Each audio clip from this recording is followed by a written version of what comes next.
For those of you laughing because I'm on welfare, I just want to show you something real quick.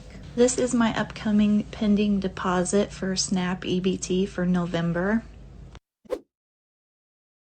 If you are laughing at me right now because you think that I'm going to suffer come November, you better think again. I know how to work the system into my favor. I know how to get what I want. I have multiple sources of income, and that's where a lot of you go wrong. You rely on one source of income. But if you had multiple, if something like this were to happen where EBT gets shut down, you still have your other sources of income. But regardless, I'm still gonna get my EBT money for November. I don't know about the rest of y'all, but I'm gonna get mine, and that's that. Love you. Food stamp abuse. That's a loaded and fascinating topic, as you can see on a lot of YouTube, TikTok, and other social media platforms. But food stamp abuse, or more precisely fraud, in the Supplemental Nutrition Assistance Program, SNAP, often sparks strong opinions, but the reality is more nuanced than most headlines or social media posts let on. Here's the real. SNAP helps about 40 million Americans each month, mostly children, the elderly, and the working poor. Official audits and independent studies consistently show that fraud rates are historically low, around 1% or less of the total benefits. That's dramatically lower than what people assume, even myself. But as I've done these last couple of videos and doing more and more research, I find that the norm is more so of the elderly, children, and working poor, and less of these folks that we show on these videos. And so most of what gets labeled as abusive or abuse actually falls into one or three categories. So you have the retail trafficking. This is when stores exchange benefits for cash, usually at a discount. The USDA aggressively monitors and prosecutes this type of fraud. Police say they've busted a food stamps fraud ring in Seattle's Chinatown International District. As Fox 13's Alejandro Guzman explains, investigators say the scheme targeted some of our community's most vulnerable people.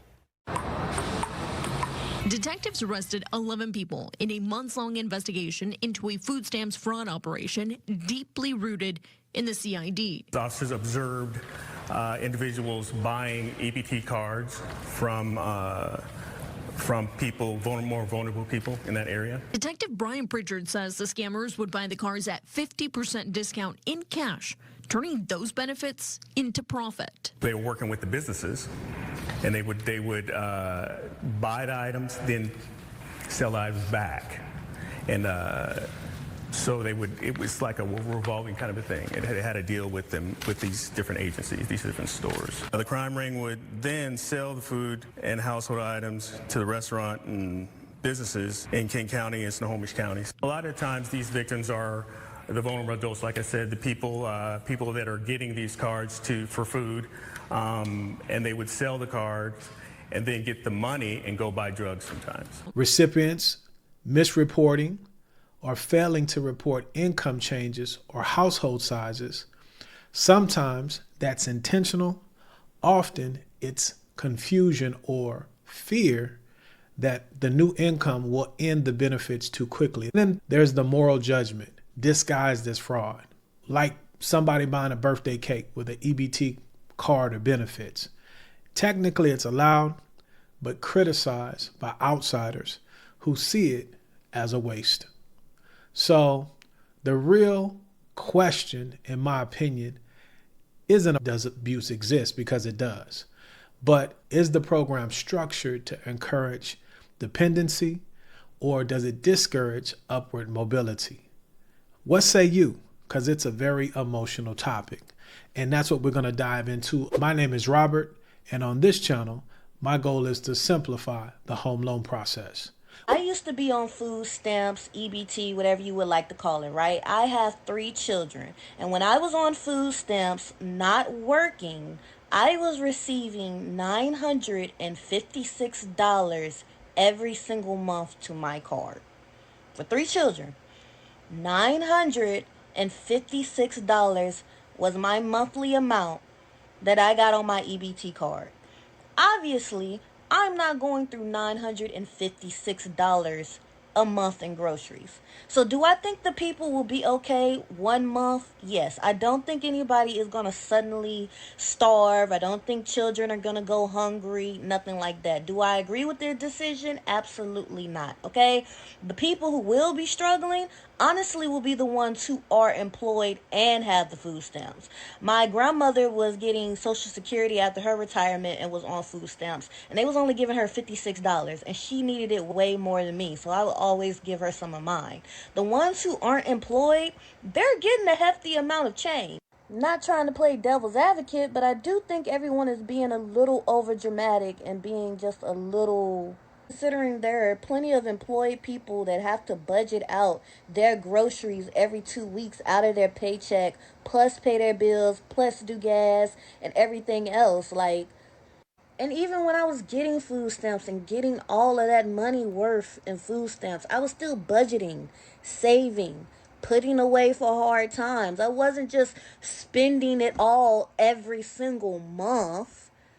I do feel sorry for the elderly and those who are employed, because I know they only get anywhere from $20 to $56 extra in food stamps. It's very low to help them anyway. So, this will probably affect them more than it will single mothers, in my opinion. The program SNAP, formerly known as food stamps, is one of the nation's largest welfare systems, helping to feed more than 40 million low-income Americans. But for people in need, what that assistance looks like and who can access it varies greatly.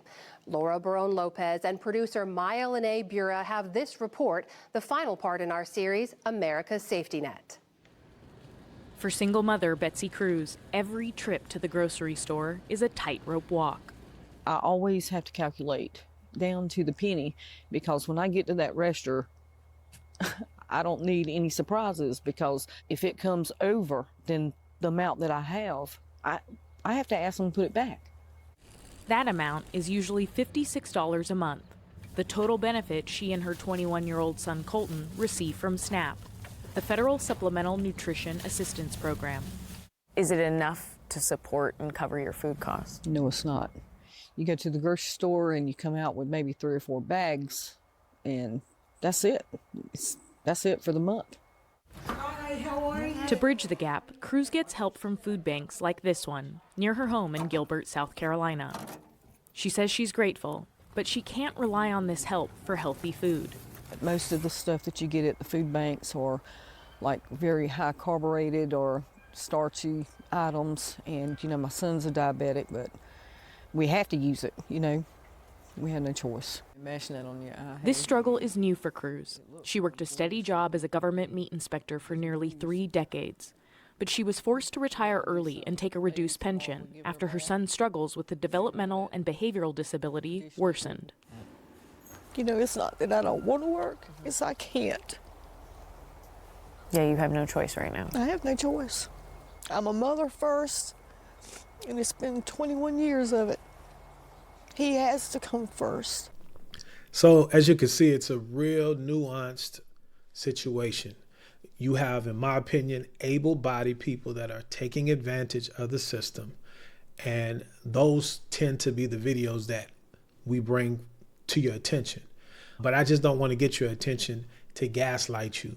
I want you to see the full matter and grasp the undertones. And so, able-bodied people, you have to stand on your own too.